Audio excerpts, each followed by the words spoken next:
Learner सीखने के सफ़र में आपका वेलकम है।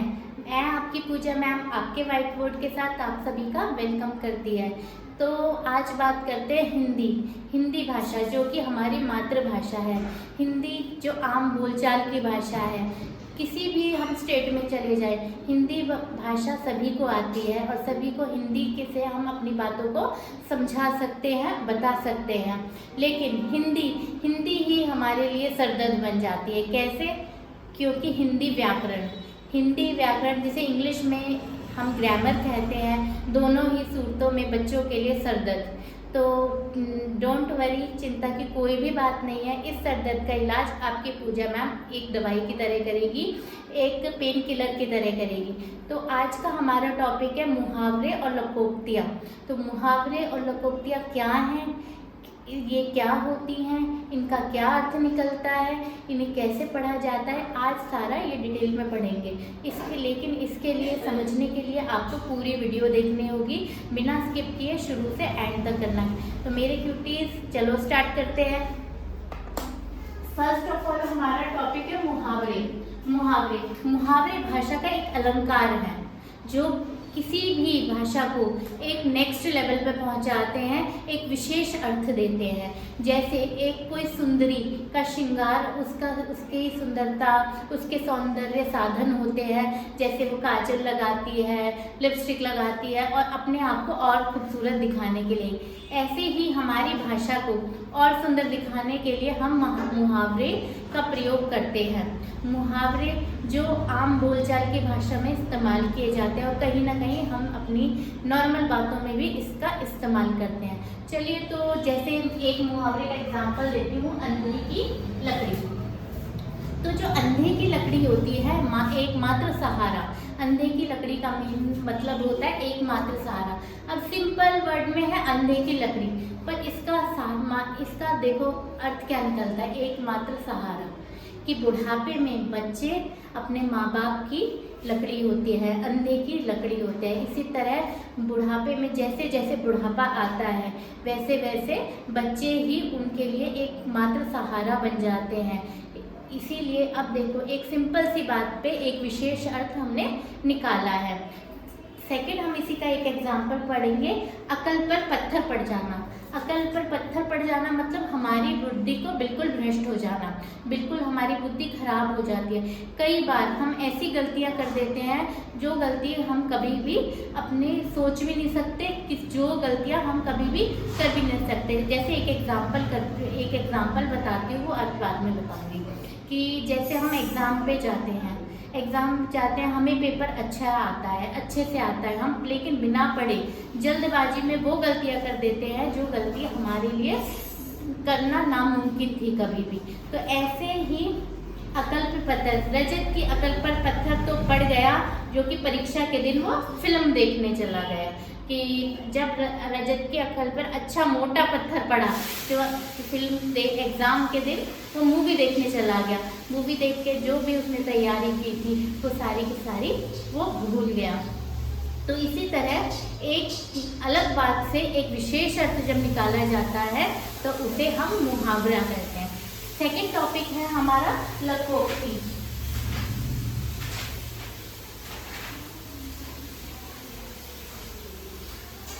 चलिए, इसको हम अब रद्द कर लेते हैं। अब हम लोकोक्ति पढ़ते हैं।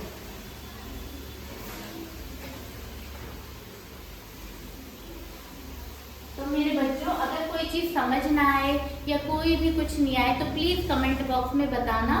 और एक मुहावरा अपने कमेंट बॉक्स में जरूर मुझे लिख के दिखाना। सेकंड टॉपिक की तरफ हम चलते हैं, जो है लोकोक्ति।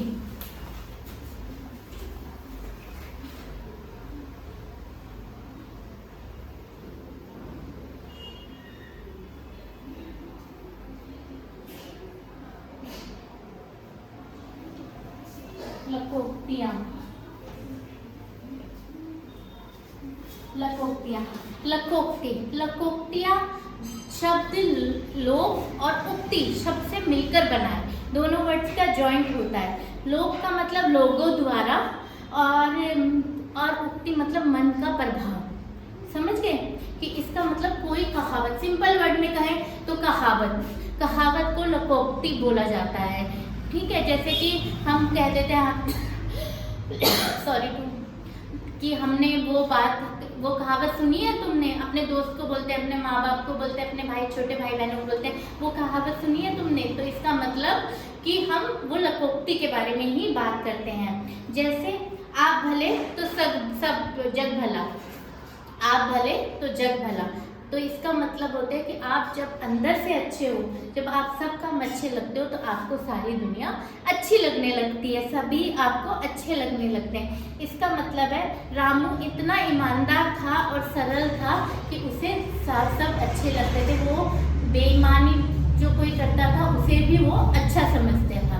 तो आप भला तो सब भले। जब हम खुद अंदर से अच्छे होते हैं, हमारी सोच विचार अच्छे होते हैं, तो हमें सारी दुनिया अच्छी लगती है।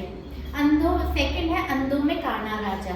जब कम गुणवान के बीच में एक गुणी व्यक्ति दिखता है तो बोला जाता है अंधों में काना राजा।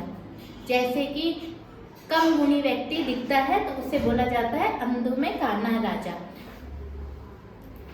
अपने गांव में शामू केवल 10वीं पास था और सब उसे बहुत गुणी मानते थे। तो इसका मतलब हुआ कि वो अंधों में एक काना राजा था। तो आई होप आपको मुहावरे और लोकोक्ति समझ आ गई हो। और कोई भी डाउट हो तो कमेंट सेक्शन में बेटा ज़रूर लिखना। मैंने शुरुआत की है, आपके सपोर्ट की मुझे बहुत ज़्यादा ज़रूरत है। अगर जैसे जैसे आप मेरी गलतियाँ या वीडियो में कोई भी क्वालिटी में, वॉइस क्वालिटी में कोई भी प्रॉब्लम होते, जब तक आप शेयर नहीं करोगे तो मैं उसे इम्प्रूव नहीं कर पाऊँगी। तो बेटा इम्प्रूवमेंट के लिए आपका सहयोग बहुत ज़्यादा ज़रूरी है। तो अब एक टॉपिक हम और ले लेते हैं इसमें।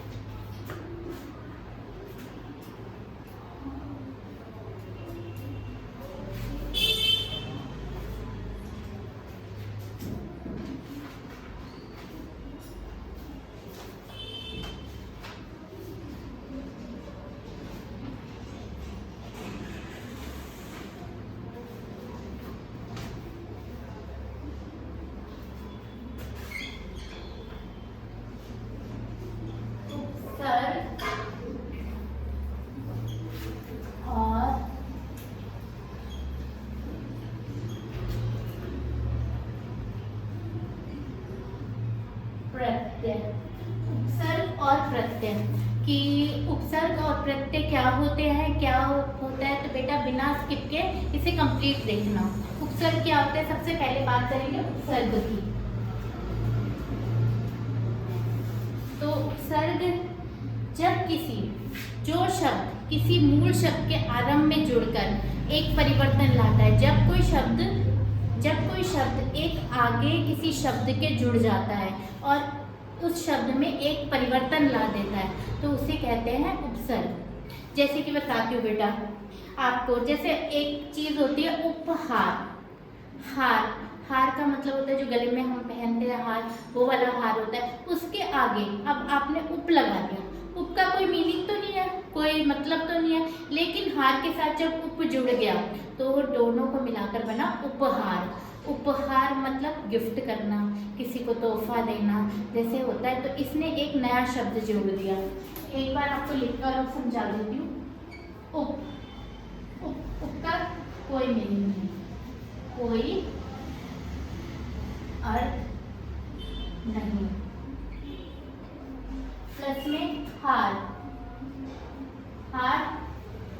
गले में पहनने वाला, इक्वल टू उपहार। उपहार मतलब गिफ्टिंग। तो ये बेटा उपसर्ग था। जो भी कोई वर्ड आगे लगता है जिसका कोई मीनिंग नहीं होता आगे लगे हुए वर्ड का, उसे हम उपसर्ग कहते हैं। जैसे कि हम एक शब्द होते हैं सुपुत्र।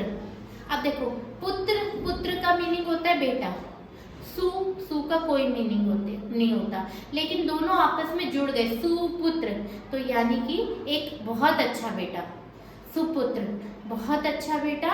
और अब देखो पुत्र के आगे जैसे ही सु लग गया, उसने उस वर्ड को चेंज कर दिया, उसको एक नया परिवर्तन ला दिया, तो उसे उसे कहते हैं सुपुत्री। इसे जो भी वर्ड आगे लगता है उसे उपसर्ग बोला जाता है।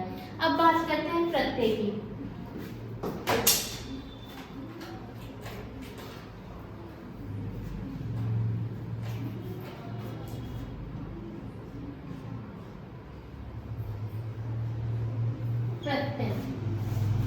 प्रत्यय जैसे उपसर्ग आगे लगना होता है, प्रत्यय का मतलब पीछे। जो शब्द के किसी अंत में जुड़कर नए शब्दों का निर्माण करता है उसे प्रत्यय कहते हैं। इसके अर्थ में परिवर्तन ला देता है। कोई भी शब्द, जैसे कोई भी शब्द है, उसके पीछे शब्द जुड़कर एक नया शब्द बनाता है और नया शब्द इतना अलग होता है कि उस शब्द को बिल्कुल परिवर्तन कर देता है, उसे बोला जाता है प्रत्यय।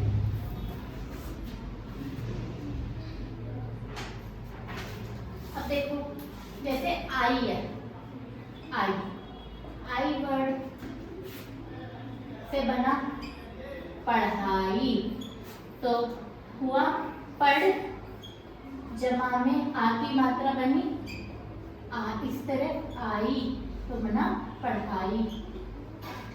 समझे बेटा? देखो, पढ़ का शब्द का अर्थ है, जबकि आई शब्द का कोई अर्थ नहीं है, लेकिन आपस में जब ये दोनों जुड़े तो ये बन गया पढ़ाई। तो पढ़ाई ये प्रत्यय होता है।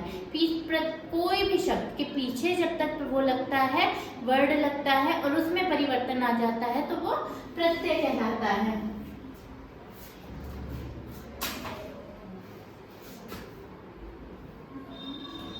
अब देखते हैं बाज। अब देख, बाज के साथ धोखा, धोखे लगा, तो क्या बना? धोखे बाज। आ गया परिवर्तन। तो जैसे ही धोखे के साथ हमने बाज जोड़ा तो वो धोखेबाज बन गया। तो धोखे हमारा असली शुरुआत का वर्ड था, प्रत्यय हमारा लगा बाज और उसका परिवर्तन आया धोखेबाज। तो ये हमारे उपसर्ग और प्रत्यय थे। तो बेटा आज की वीडियो यहीं तक। अगर मेरी वीडियो में कोई गलती हो तो मुझे बताना बेटा। आपकी मैम का आपके सपोर्ट की ज़रूरत है। Thank you so much.